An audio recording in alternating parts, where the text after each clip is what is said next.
Oke, selamat pagi semuanya. Nah, jadi di pertemuan hari ini kita akan membahas materi tentang metagenesis serta faktor-faktor yang mempengaruhi pertumbuhan dan perkembangan tumbuhan. Nah, di buku kamu itu ada di halaman 39. Oke, yang pertama kita bahas adalah metagenesis. Nah, jadi kalau dikatakan metagenesis merupakan pergiliran keturunan dari fase aseksual ke fase seksual maupun sebaliknya, yaitu dari fase seksual ke fase aseksual. Nah, artinya dalam satu siklus hidup organisme dia mengalami yang namanya dua fase dalam hidupnya. Ada dari fase aseksual dan fase seksual. Nah, kemudian metagenesis ini tidak dialami oleh semua organisme gitu. Nah, metagenesis ini hanya dialami oleh tumbuhan lumut juga tumbuhan paku. Nah, jadi di dalam metagenesis ya, dia mengalami yang namanya fase gametofit dan fase sporofit. Nah, yang pertama fase gametofit.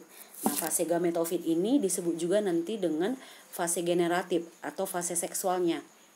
Di mana nanti pada tahap ini dia menghasilkan yang namanya gamet atau sel kelamin yang bersifat haploid atau sifatnya yang setengah dari induknya. Sedangkan kalau fase sporofit disebut juga dengan fase vegetatif atau fase aseksualnya, di mana pada tahap ini dia menghasilkan spora yang bersifat diploid. Oke, yang selanjutnya kita bahas adalah metagenesis tumbuhan lumut atau pergiliran keturunan tumbuhan lumut. Nah, jadi metagenesis tumbuhan lumut ini diawali dengan yang namanya adanya spora. Oke. Nah, spora berkembang menjadi protonema. Protonema itu adalah tumbuhan lumut muda. Kemudian, tumbuhan lumut muda ini atau protonema ini tumbuh menjadi tumbuhan lumut dewasa. Oke. Nah, tumbuhan lumut dewasa ini akan membentuk yang namanya archegonium, ya. Kemudian membentuk yang namanya antheridium.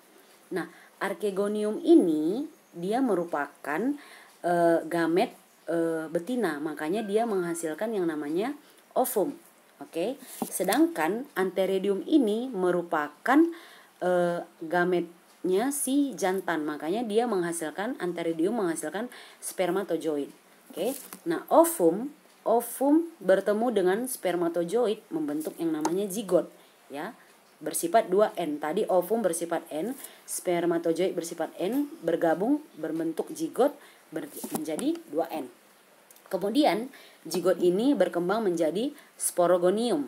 Oke, sporogonium bertumbuh menjadi sporangium. Nah, sporangium ini merupakan tempat pembentukan spora atau disebut juga dengan kotak spora.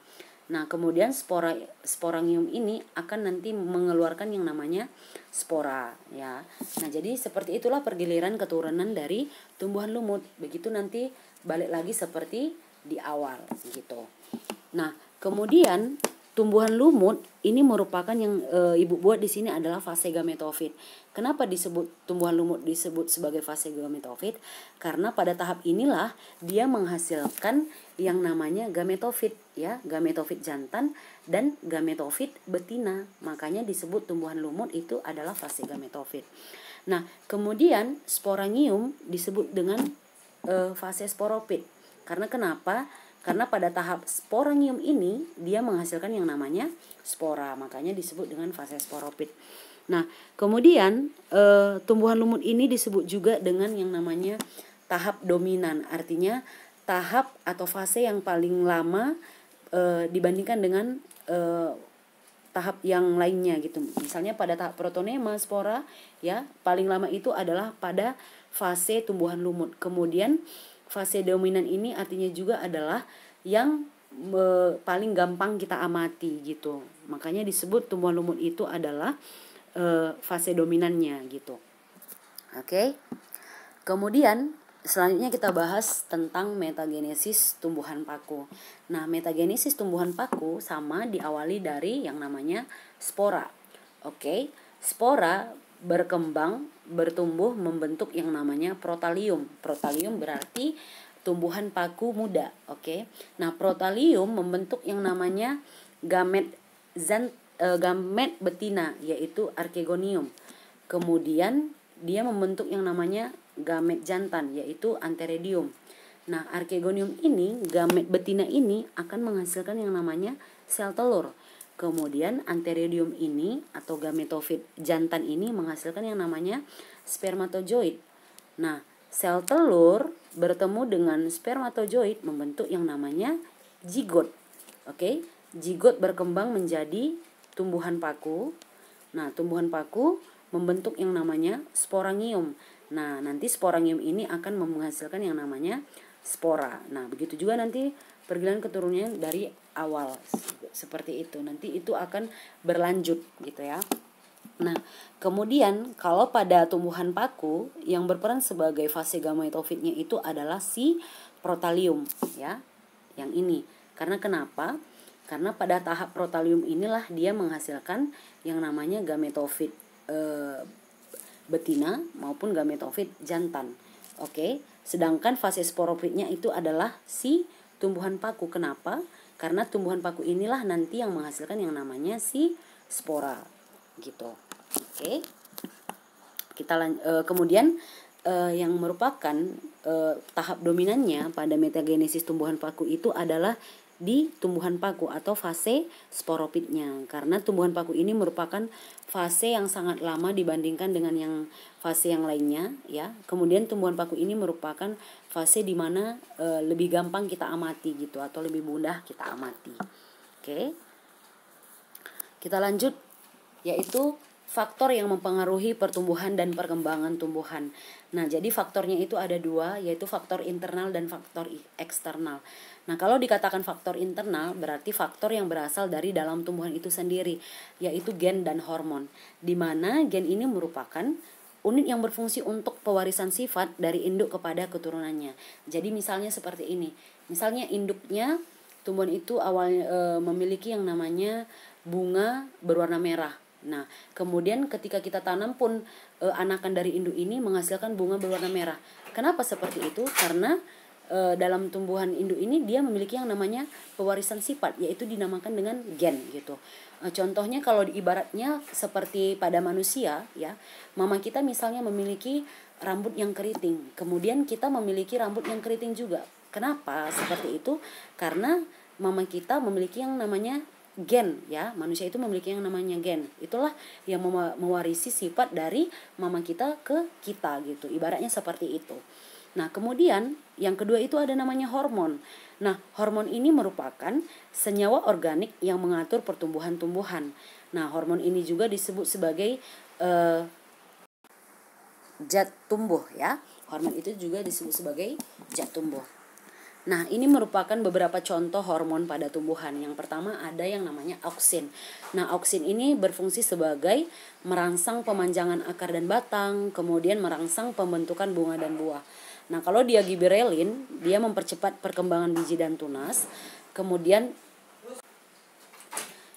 dia berfungsi juga dalam mempercepat pemanjangan batang. Kemudian merangsang terbentuknya buah yang besar dan tanpa biji. Kemudian merangsang pembentukan bunga. Jadi kalau misalnya kalian lihat ada tumbuhan yang tingginya tidak senormal kayak biasanya, atau kalian pernah melihat buah tetapi dia tanpa biji, nah itu karena adanya pengaruh hormon gibberellin gitu. Oke, kita lanjut. Ada yang namanya hormon sitokinin. Nah, kalau di hormon sitokinin ini dia berfungsi sebagai merangsang pembelahan dan pertumbuhan sel. Kemudian dia juga berfungsi dalam menghambat penuaan ya, menghambat penuaan daun gitu. Kemudian mengatur pembentukan bunga dan buah. Kemudian ada yang namanya asam absisat. Nah, kalau asam absisat ini berfungsi untuk menghambat pertumbuhan. Kemudian dia merangsang penutupan stomata selama kekurangan air. Kemudian yang kelima ada yang namanya etilen. Nah, etilen ini berperan dalam pematangan buah. Nah, jadi kalau misalnya kalian tumbuhan, kenapa pada akhirnya tumbuhan itu bisa masak gitu kan? Nah, karena ada hormon etilen ini.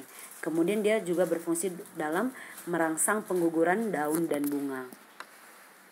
Oke, yang selanjutnya adalah faktor eksternal. Nah, faktor eksternal ini berarti faktor yang berasal dari luar tubuh tumbuhan namun berfungsi dalam mempengaruhi pertumbuhan dan perkembangan tumbuhan. Yang pertama adalah air dan mineral. Nah, air dan mineral ini berfungsi untuk pertumbuhan dan perkembangan tumbuhan. Karena air ini berfungsi sebagai pelarut. Nah, dia juga berperan dalam proses fotosintesis dalam tumbuhan ya. Kemudian ada mineral seperti misalnya karbon, nitrogen, fosfat. Nah, itu juga adalah bagian dari mineral yang berfungsi untuk pertumbuhan-tumbuhan. Kemudian ada suhu ya. Nah, suhu optimum ya untuk tumbuhan itu supaya tumbuh dengan baik itu sekitar 22 sampai 37 derajat Celcius. Nah, tumbuhan tidak akan tumbuh pada suhu kurang dari 0 derajat Celcius atau lebih dari 40 derajat Celcius. Nah, jadi suhu ini berperan juga dalam proses pertumbuhan dan perkembangan tumbuhan. Kemudian kelembapan. Nah, kelembapan itu adalah kandungan air di tanah dan udara. Nah, jadi jika kelembapan rendah, maka transpirasi akan meningkat atau penguapan akan meningkat sehingga penyerapan air dan mineral semakin banyak ya. Kemudian ada cahaya ya. Cahaya matahari juga sangat berperan dalam pertumbuhan tumbuhan.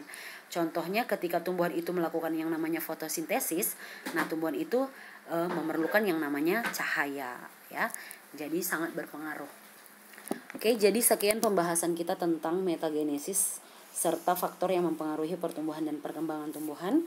Nah, jika ada yang kurang jelas atau yang tidak dipahami, silakan bertanya di GC melalui kolom komentar kita.